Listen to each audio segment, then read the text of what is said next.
너무 쉬워서 우화를 다 기억하는데 우리 손자도 지난주일 이후에 울면서도 우화 그러더라고요. 이게 언제 그랬냐? 하나님께서 세상을 만드시고 난 뒤에 보기에 어떠하다고 하셨습니까? 인간을 만드시고 난 뒤에는 뭐라고 말씀하셨습니까? 보기에 좋았다 그러다가 인간을 만드시고 난 뒤에는 보기에 매우 좋았다 이렇게 말합니다. 매우. 경상사투리는 억시로 좋았다 이렇게 표현했다 이거죠. 이거를 한마디로 줄여서 표현한다면은 우와 이렇게 표현할 수 있다 이거죠. 우와. 내 자신을 좋게 봐야 다른 사람도 좋게 보입니다. 부모님의 은혜를 알려 그러면은 내가 소중한 사람이라는 것을 알아야 부모님의 은혜를 알고서 부모님한테 효도할 수 있는 사람이 되어집니다. 그러니까 나 자신을 향해서 우와, 하나님이 나를 이렇게 만드셨나? 우와, 이렇게 먼저 한번 감탄을 하시면 좋겠습니다.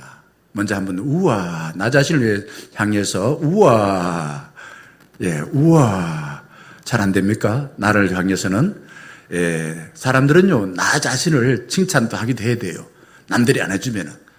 남들은 칭찬해주기 바라지 말고 내 스스로 칭찬하시면 좋겠습니다. 하루 맞추고 난 뒤, 이야, 나 오늘 이렇게 일 잘했어. 나 대단한 사람이야. 광년 선생 일 마치고 난 뒤에 이제 계약하죠? 하루 애들하고 참 잘 지냈어. 우와, 하나님 감사합니다. 이렇게 마치면 참 좋겠죠? 그러면은 내 한 모든 일들과 사람들이 아름답게 보입니다. 그러면은 옆에 계신 분들한테 우리 우와, 이건 좀 쉽겠죠? 나 자신 하기 어렵다? 옆에 계신 분들, 우와. 우와.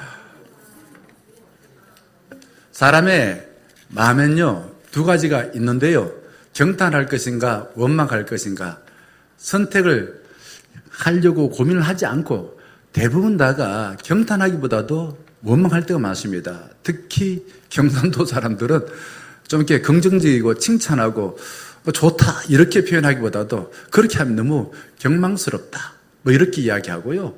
그래서 좀 부정적인 이야기를 하는 것이 마치 점잖하고 아주 똑똑한 사람처럼 착각하고 살 때가 많아요. 그래서 오늘 저는 이 설교를 하면서 설교 제목이 뭡니까?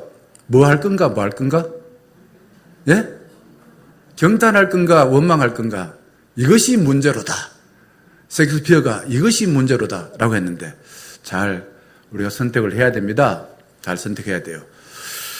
자, 장석주 시인이 대추 한 알이라는 시를 노래했습니다. 대추를 보면서 대추 한 알 얼마쯤 할까요? 한 500원 합니까? 300원 합니까? 대추 한 알 먹으면서 이 300원이야. 이렇게 하면서 먹는 거하고 이 장석주 시인이 노래한 이런 마음을 가지고 먹는 거하고 어떤 게 더 맛있을까 하는 생각을 하게 됩니다. 이렇게 노래해요. 제가 한번 읊어드리겠습니다. 저게 저절로 붉어질 리 없다. 저 안에 태풍 몇 개, 천둥 몇 개, 벼락 몇 개, 저 안에 번개 몇 개가 들어서서 붉게 익히는 일개다. 저게 저 혼자 둥그러질 리 없다. 저 안에 무소리 내리는 몇 밤, 저 안에 땡볕 두어 달, 저 안에 초승달 몇 날이 들어서서 둥글게 만드는 것일겠다. 대추야, 너는 세상과 통하는구나.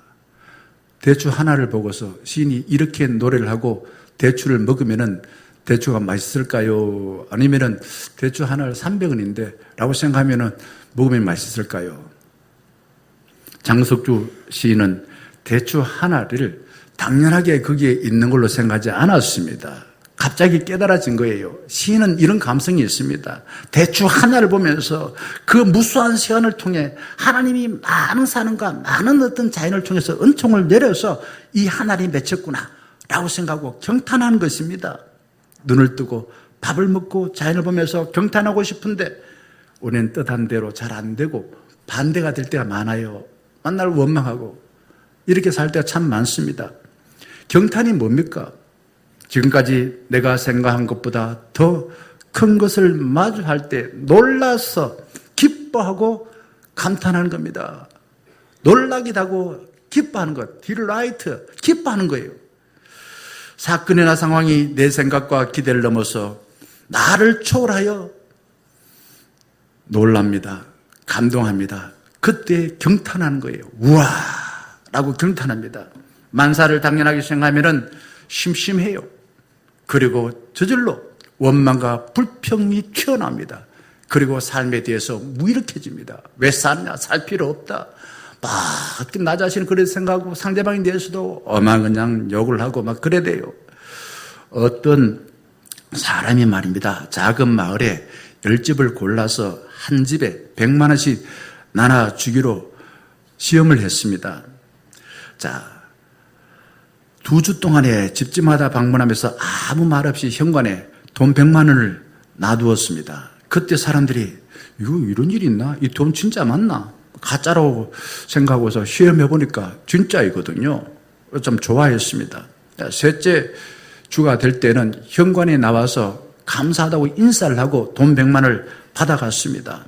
자, 한 달이 되었습니다. 그때 갑자기 돈을 주지 않았어요. 어떤 일이 벌어졌을까요? 돈 준 것 생각하지 아니하고 왜 돈 주지 않느냐고 따집니다. 그리고 당신이 돈을 주지 아니하면 내 입장이 곤란하다고 화를 냅니다. 그리고 상대방한테 기분 나쁘다고 대물을 발로 걷어차면서 원망을 합니다.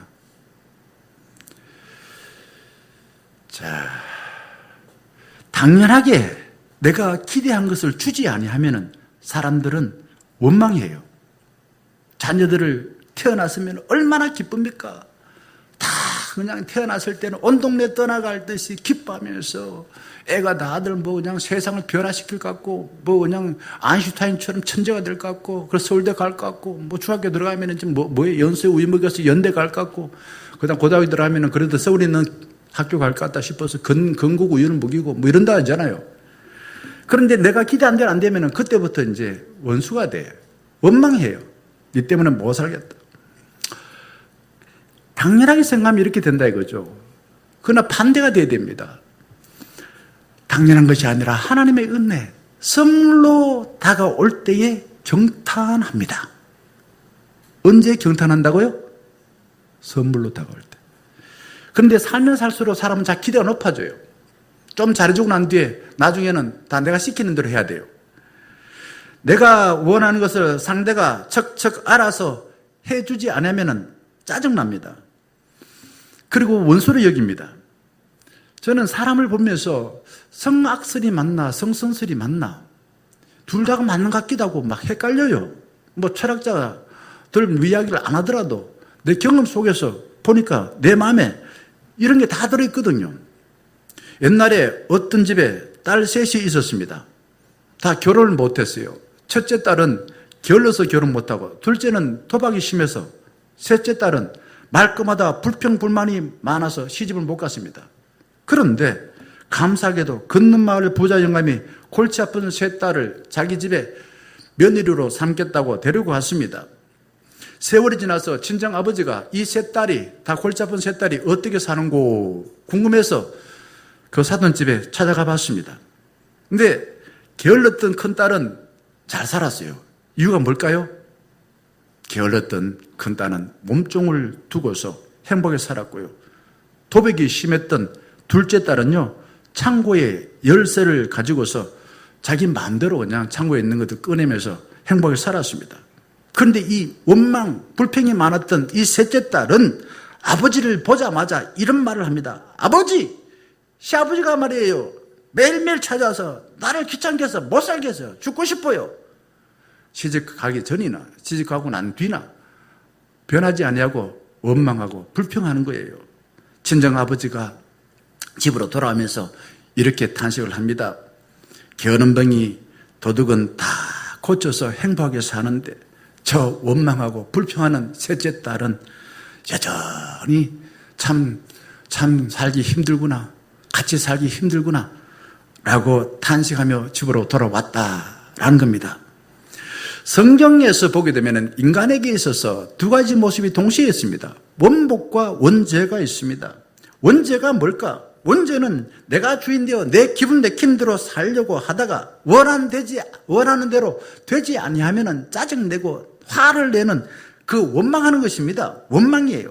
아담과 하와가 선악과를 따먹은 뒤에 그랬어요. 원망했어요. 출애굽한 뒤에 오늘 봉독한 말씀 보게 되면 그 앞부분 출애굽기 15장 보게 되면 한 달 만에 마라에서 마실 물이 없다고 해서 하나님께 원망합니다. 오늘 봉독한 말씀 우리 1절 보게 되면 16장 1절 보게 되면 출애굽한 지 한 달 보름 되었습니다. 그때 뭐가 없다고 원망합니까? 먹을 양식이 없다고 원망합니다. 또 그 다음에 민수기 14장 보게 되면 가데스 바니아에서 가나안에 정탐한 12명의 정탐꾼의 보고를 들은 백성들은 자기를 애굽에서 바로의 노예로 살도록 내버려 두지 아니하고 광야로 데리고 왔다고 모세한테 원망을 해요. 저는 그걸 보면서 야, 인간이 이렇구나. 내가 아버지 엄마가 나를 그냥 잘 키워줬는데 얼마나 고생했나 나를 키우기 위해서. 그런데 나중에 지가 잘못 살아놓고 그냥 왜 나를 낳았어요? 왜 나를 이렇게 키웠어요? 이게 인간이구나. 이스라엘 백성들이 그랬다는 거죠. 광야 40년 동안에 그 많은 사람들이 죽은 이유가 뭘까? 굶어 죽었을까? 배고파 죽었을까? 얼어 죽었을까? 한 사람도 그런 사람이 없어요. 죽은 이유는 뭘까요? 원망하다가 죽었어요. 원망이란 게 뭡니까? 원망이란 게 이런 거예요.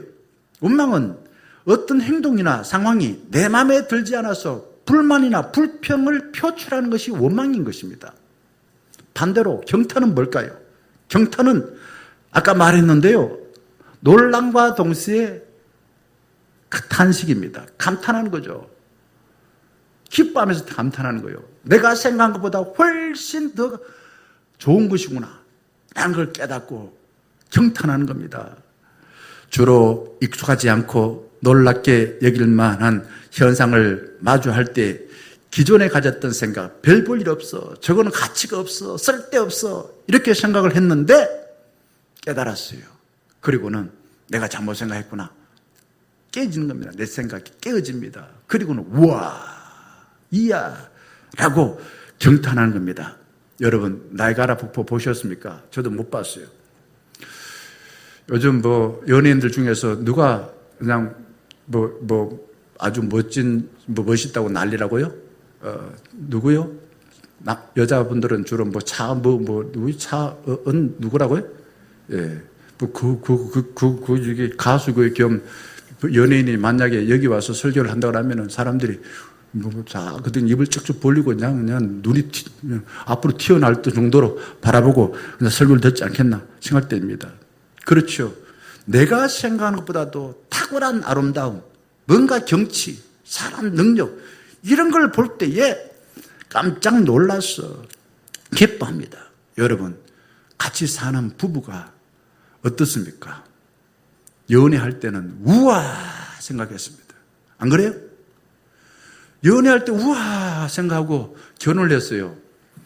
그런데 결혼해서 10년 살고 20년 살다 보니까 이제는 우아할 일이 없어요.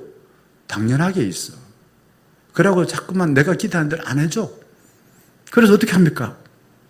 지난주에도 말했지만 네 때문에 못 살겠다. 처음에 결혼하기 전에는 당신 없이 못 살아 하다가 10년, 20년, 30년 되면은 당신 때문에 못 살아. 이렇게 변한다. 왜 그렇게 변하는가? 당연하게 생각하기 때문에 당연하게. 내 기대한 대로 안 해주기 때문에 그런 거예요. 오늘 이 시간 잃어버렸던 경탄이 다시 회복되면 참 좋겠습니다. 경탄이 회복되면 좋겠어요.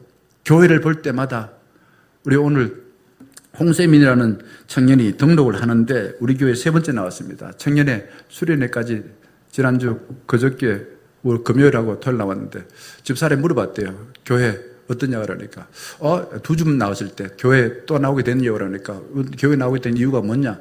물론 준우가 데리고 나왔습니다만은 교회가 너무 예뻐서 나왔대요. 여러분 그런 생각 해본 적 있습니까?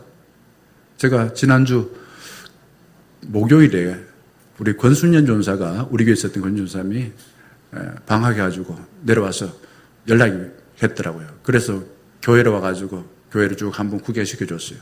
그러니까 와 목사님 정말 예쁩니다. 교회 예쁩니다. 이런 이야기 하더라고요. 여러분 그렇게 보입니까? 예수를 믿고 교회를 다니는 이유가 뭡니까? 자기를 초월하는 거예요. 내가 갖고 있는 생각이나 내가 갖고 있는 조건 이런 걸 초월하여서 하나님의 지혜와 능력으로 부유한 복을 믿으려고 예수를 믿습니다. 그 예수를 만난 사람이 다 그랬어요. 병 고친다. 자기 병 가졌는데 병 초월됐어요. 사람들과 관계 깨어졌어. 삭개오가 예수 만나서 사람 관계 회복되어졌어요.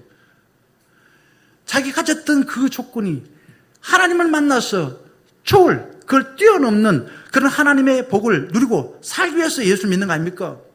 경탄이란 게 뭔지를 다시 한번 제가 부모 인문학 수업이라는 책에서 보게 되면 이렇게 정의하고 있습니다. 경탄은 그 안에 숨은 본질과 과정 그리고 그것을 지향하는 목표를 꿰뚫어 봄을 의미한다. 이겁니다.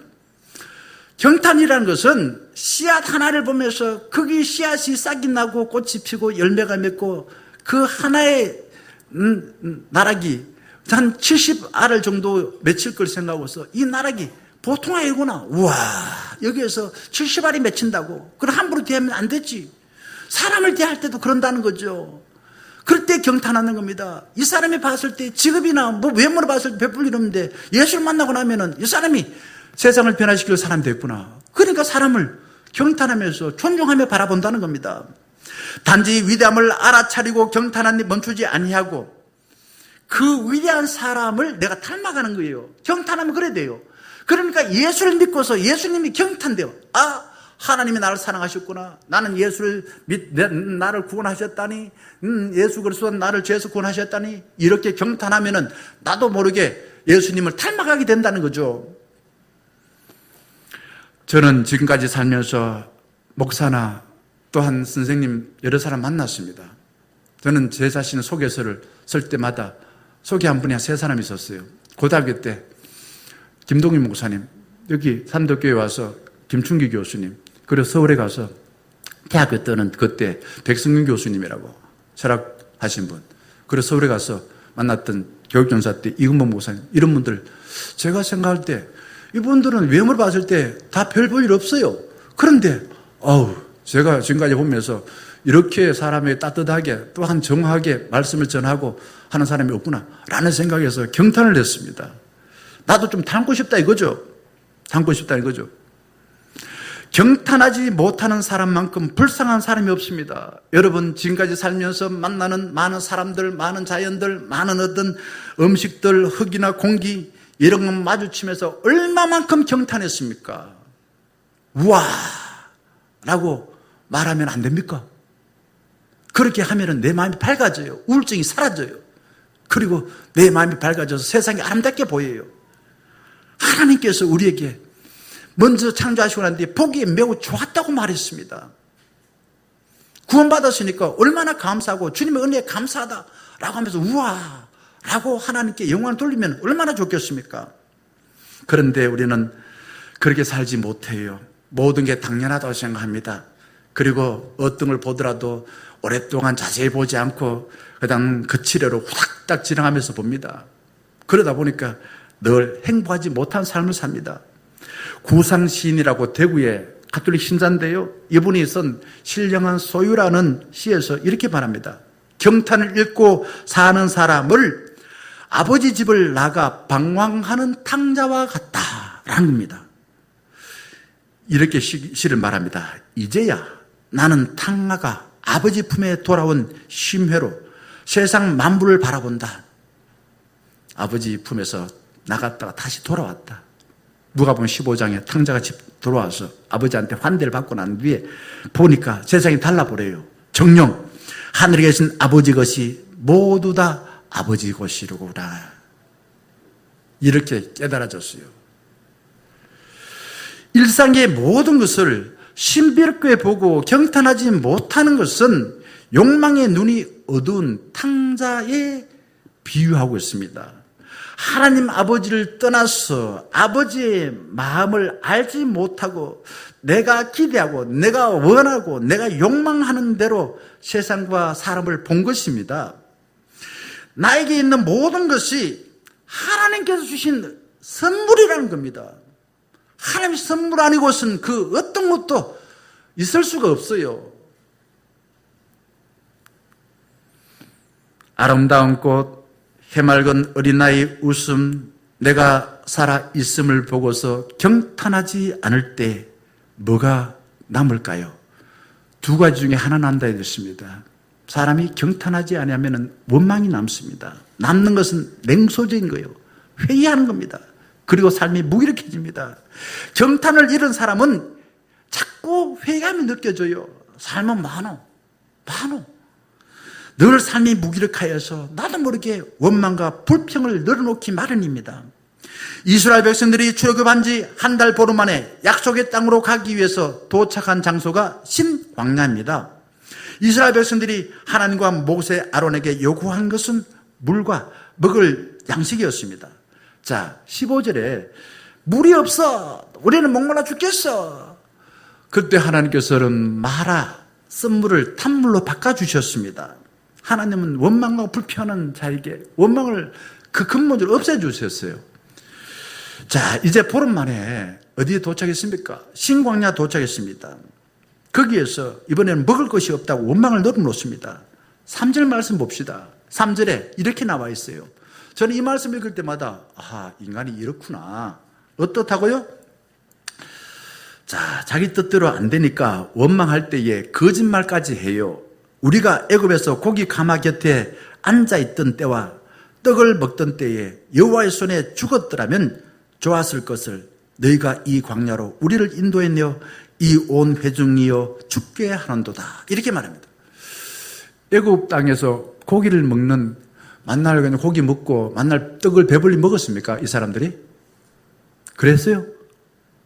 노예로 살았어요. 그냥 죽지 못해 살았어요. 그런데 애굽 땅에 고기 먹었대요. 떡을 배불리 먹었대요. 근데 거기서 죽으면 좋은데 왜 우리를 여기 데려옵니까? 그러면서 모세, 아론, 하나님께 원망을 털어놓습니다. 저는 이 말씀을 읽으면서 8.15 광복절 지나며 우리가 이 세월이 79년 지났지 않습니까? 그런데 불구하고 이상한 일이 벌어졌어요. 과거에 옛날 일본 식민지로 돌아가면 좋겠다고 하는 지도자들이 많이 나와요. 저는 이걸 보면서 깜짝 놀랍니다. 아니, 일본 식민지가 그래 좋나? 지금 3절 말씀이 그거예요. 한 달 보름이 되었는데 다시 어디로 돌아가고 싶다고요? 애굽에 바로 밑에 가서 내 잡아먹으세요 라고 노예로 살고 싶다 그 말입니다. 여러분, 이걸 들었던 지도자 모세하고 아론이 어떤 신경이었겠습니까? 정말 저는 지도자가 이렇게 고생하면서 그들을 여기까지 인도해 주었는데 듣는 이야기가 그냥 왜 우리를 여기 데려왔습니까? 왜 우리를 낳았습니까? 아버지, 어머니. 이런 이야기를 듣는다. 정말 하늘이 무너지는 것 같겠죠. 우리가 이 모습을 보면서 옛날에 그런 말 있잖아요. 물에 빠져가지고 허우적거리가 죽어가는 사람을 건져놨더니 뭐 내놔라고 이야기한다고요? 내 보따리 내놔라고 한다. 고맙다 이야기 안 하고 말입니다. 고맙다 이야기 안 하고. 왜 또 살기 싫은 이 세상에 또 나를 건져가지고 나 살도록 만듭니까? 차라리 내 빠져 죽도록 만들죠. 허우적으로 안 죽으려고 애를 쓰면서 그렇게 힘들어 사는 사람을 건져놨더니 내 보따리 내놔라. 다시 물에 빠뜨려서 죽여라. 이런 말하고 똑같은 말이죠. 모세와 아론은 목숨을 걸고 하나님 뜻에 순종하여 노예로 비참하게 살던 그들을 여기까지 데리고 왔는데 한 달 보름 만에 하나님의 은혜는 온데간데 없고 당연하게 여겼습니다.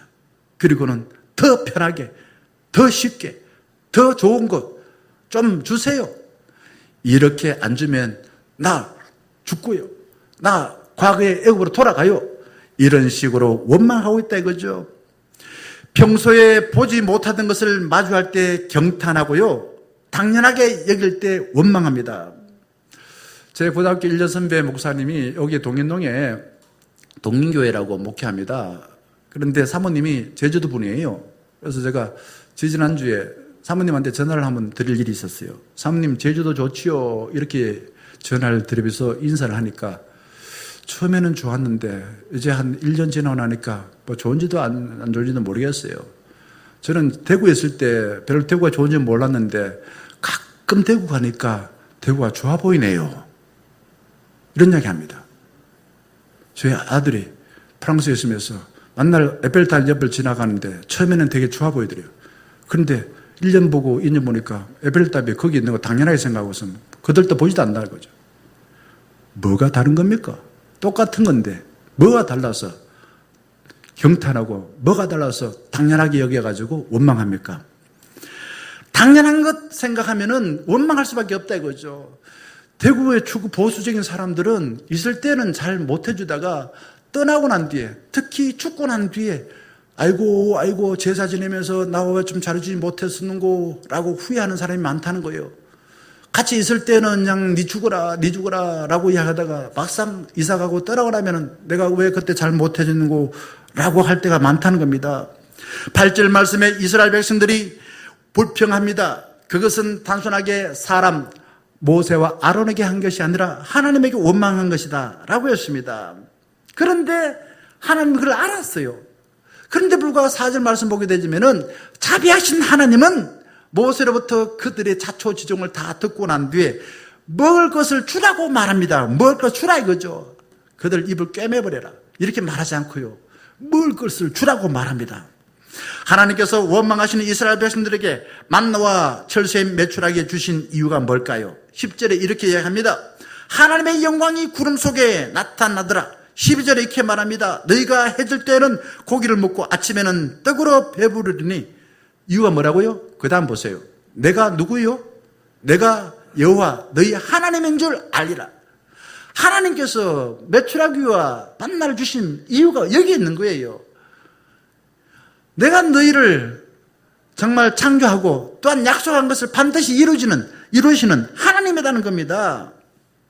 이스라엘 백성들은 눈만 뜨면 흔히 볼 수 있는 만나와 메추라기를 당연하게 여기고 원망했습니다. 그런데 하나님은 당연하지 않아. 내가 너희를 사랑하여서 너에게 살아간 데 필요하여 만나와 메추라기를 준 거야 라고 가르쳐 주십니다. 하나님의 영광이라는 게 뭡니까? 하나님의 마음과 하나님의 능력을 안다라는 겁니다. 만나와 메추라기는 먹는 것을 이야기한 것이 아니라 경탄의 눈으로 보고 살라. 경탄의 눈으로 보고 살라. 제발 세상에 당연한 걸 생각하고 원망하고 불평하지 마라. 당연한 건 하나도 없다. 다 내가 너희에게 너희를 사랑하여 창조하고 너희에게 필요한 것을 준 것이다. 그러니 제발 경탄하며 살아라 라고 가르쳐 주신 것입니다. 이스라엘 백성들은 당연하게 여기고 만나와 메추라기에 주신 목적을 볼 안목이 없었어요. 눈이 없었어요. 눈이 감겼습니다. 15절 말씀에 이스라엘 자손이 마침내 내린 만나를 보고 서로 말합니다. 이게 뭐냐? 질문해요. 몰라요. 입에 넣어줘도 몰라요. 뭔지 몰라. 이게 어디서 왔고 어디서 왔는지 누가 만들어줬는지 이걸 몰라요. 당연하게 그게 있는 줄 알아. 근데 이게 하나님께서는 이렇게 말하죠. 이게 뭐냐라고 말하면서 내가 너를 사랑하여서 너에게 예배하여 너희 입에 넣어주고 너희 살아가는 데 필요한 영양분을 준 것이다. 하나님이 너에게 필요한 걸 준 것이다 라는 것을 가르쳐주고 있는 것입니다. 이것이 무엇이냐 묻는 것은 만나의 영양가를 모르구나, 만나가 도대체 무엇인지 이름 모르구나 이런 게 아니에요. 도대체 누가 준 것이고 왜 줬는지 그 이유를 잘 모르기 때문에 그렇게 하나님께서 질문을 통해서 가르쳐 준 겁니다. 말씀을 준비하는 가운데 그랬어요. 사람이요 밥을 안 먹고는 한 20일 산대요. 물을 안 마시면 한 3일 정도는 산대요. 그런데 이거 없이는 한순간도 살 수 없는 게 없습니다. 뭐가 없으면 한순간도 못 살까요? 예? 공기요? 예, 공기도 물속에 들어가서 한 1분 정도는 숨 안 쉬고 살 수 있는 것 같더라고요. 근데요, 한순간도 살 수 못하는 게 있습니다. 뭘까요? 희망이 없음입니다. 살 희망 없으면요, 뛰어내려요. 빠져요. 죽어요. 인간이 희망이 없으면 살 수 없습니다. 지난주에 설교대로라면은 저는 희망이 내가 살아있는 동안에 한 사람이라도 사랑하는 겁니다. 희망이 없으면 한순간도 살 수 없어. 희망은 눈에 보이지 않아요. 먹을 것을 달라고 투정하는 이스라엘 백성들에게 하나님은 당연한 것은 없어. 내가 매일 아침마다 너희들을 사랑하여 필요한 것을 살펴서 채워준 거야. 깨달아라 제발. 하나님은 만사를 당연하게 여겨 원망하여 하나님의 영광을 가리던 삶을 깨우쳐서 이제부터는 매 순간 만사 하나님이 우리를 위하여 일한다. 열심히 일한다. 내가 약속한 것을 반드시 지켜서 너에게 필요한 것을 내려준다. 그런 덕분에 네가 사는 거야. 그 덕분에 네가 사는 거야. 이걸 깨닫고서 경탄하라는 것입니다. 세상에 하나님의 손길이 닿지 않는 것은 한 가지도 없습니다. 그래서 우리가 사도신경을 외울 때에 전능하사 천지를 어떻게 하시는 하나님을 믿는다고요? 이게 무슨 말입니까 이게? 하나님 나를 만드셔서, 하나님 공기를 만드셔서, 하나님은 햇살을 만드시고, 하나님은 나에게 살아갈 수 있는 희망을 주셔서 전능하사 천지를 만드신 하나님을 믿기에 내가 산다는 겁니다. 익숙하여 당연하게 여길 때는 원망하는 원죄를 저지릅니다. 하지만 하나님의 은혜를 잊고 보면은 경탄한 원복을 누리고 살아가는 것입니다. 우리에게는 누구에게나 지킬 박사와 같은 그런 원죄가 있습니다. 반대로 또한 하이드와 같은 원복이 있습니다. 인간의 마음에는요, 독수리와 같은 마음과 뱀과 같은 마음이 있대요. 인간의 마음에 이 두 가지 동물이 들어있다는 거죠. 독수리는 하늘을 막 놀아다녀요. 높이 날아다닙니다. 그런 높은 기상을 가지고 착하고 미래를 향해서 힘차게 나가는 그런 모습입니다. 이게 나는 원복이라고 생각합니다. 이런 마음이 인간에게 있다 이거죠. 또 뱀과 같은 마음이 뭘까요? 뱀 같은 마음은 거짓과 속이고요. 그리고 간악한 마음을 보이고요. 이런 마음들을 가지고서 원망하고요. 이런 마음이 인간에게 있다라는 거죠.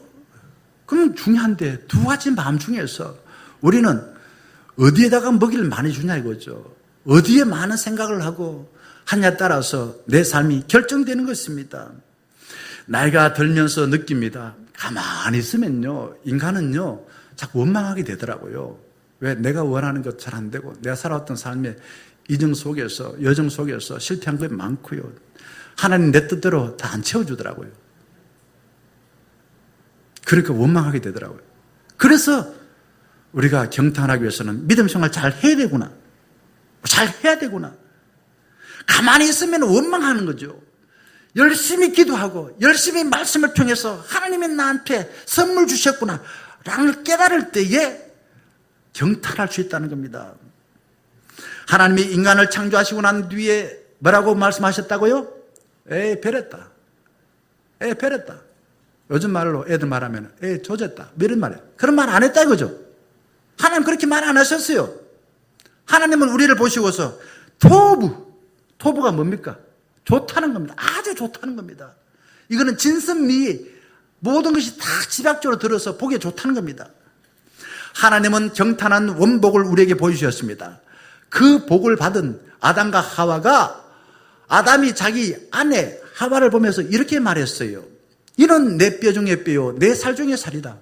이게 연애할 때 서로 바라보면서 말한 거 아닙니까? 최초의 시가 이 시라고요. 사랑의 시래요. 창세기 3장에 보게 되면 그렇게 나오는 거예요. 자기 아내를 보면서 내 뼈 중에 뼈요 내 살 중에 살이다. 이게 경탄한 그게 원복인 것입니다. 그런데 뱀의 유혹을 받고 마음이 어두워지고 난 뒤에 하나님의 명령을 어겼습니다. 그리고 난 뒤에 이제 생각이 바뀌었어요. 원복이 사라지고 원죄가 들어왔습니다. 원망합니다. 하나님이 만들어준 저 뱀이 나를 유혹했습니다. 하나님이 나한테 짝을 지어준 저 여자가 나를 유혹했습니다. 자기가 잘못하고 난 뒤에 솔직히 인정하고 하나님께 도움을 요청하며 용서해 주옵소서 라고 요구하지 않았습니다.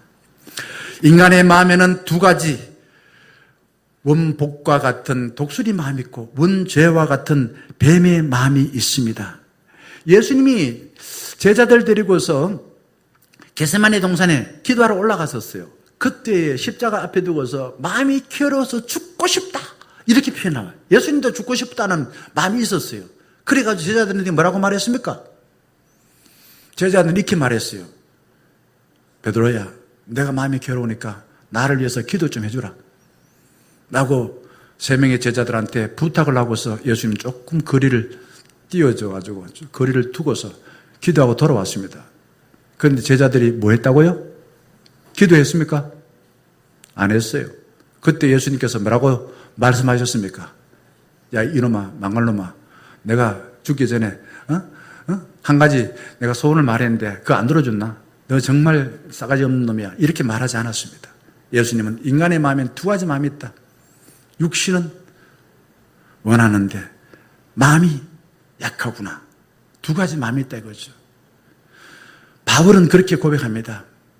내 마음이 원하는 것은 하지 못하고 원하지 않는 악을 행하더라. 내가 선을 행하며 살기를 원하는데 내 마음에 왜 이게 악을 자꾸 행하고 살지? 자기 자신을 보고서 그렇게 탄식을 했어요. 경탄하는 원복을 입고 절망하는 삶에서 벗어나서 우리가 주님을 만나지 아니하고서는 세상에 살면서 늘 모든 것이 당연해. 내가 원하는 안 이루어져. 그러면서 원망합니다. 하나님께 기도하고 경건생활 하지 아니하고서는 경탄하지 아니하고 원망한다는 겁니다. 하나님께서 동물과 사물을 만드시고 난 뒤에 아담에게 데려오신 이유가 어디 있습니까? 왜 동물을 데리고 왔을까요? 이렇게 말합니다. 창조주 하나님과 함께 경탄하자고 동물을 데리고 왔다라고 말합니다. 시편 8편 보게 되면은 시인은 자연과 사람을 보고 경탄합니다. 사람이 무엇이기에 주께서 그를 생각하시며 인자가 무엇이기에 주께서 그를 돌보시나이까. 9절에 보게 되면은 주의 이름이 온 땅에 어찌 그리 아름다운지요. 시편 139편 4절 보게 되면은 내가 주께 감사함은 내가 지으심이 심히 기묘하심이라. 주께서 하신 일이 어떠하다고요? 기이함을 내 영혼이 잘나나이다. 에베소서 2장 10절 말씀, 창조주 하나님 믿는 우리는 하나님이 만드신 걸작품이야. 이렇게 고백합니다. 경탄해요. 예수를 만난 사람은 하나같이 자신의 한계를 초월하여 하나님의 은혜를 잊고 보니 누가 입을 틀어 막아도요. 아하, 하나님이 나를 사랑하셨구나. 우와, 하나님의 능력이 크시오.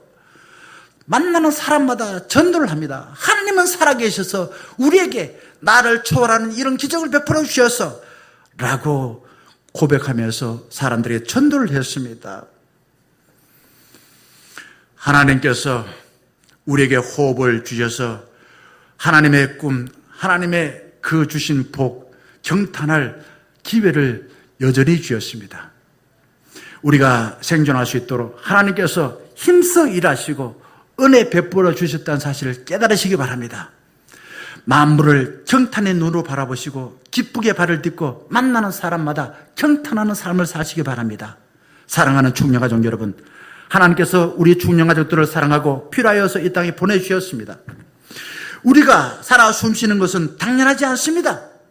삼일체 하나님께서 수고하여 생명을 불어넣어 주셨고 여기까지 인도해 주셨고 앞으로도 우리의 삶을 통하여 다른 사람의 삶을 확장시킬 기회를 주셨습니다. 이러한 하나님의 은혜를 깨닫고 늘 경탄하여서 하나님께 영광 돌리고 행복한 삶을 살아내기를 예수 그리스도의 이름으로 간절히 축원합니다. 함께 찬양하겠습니다.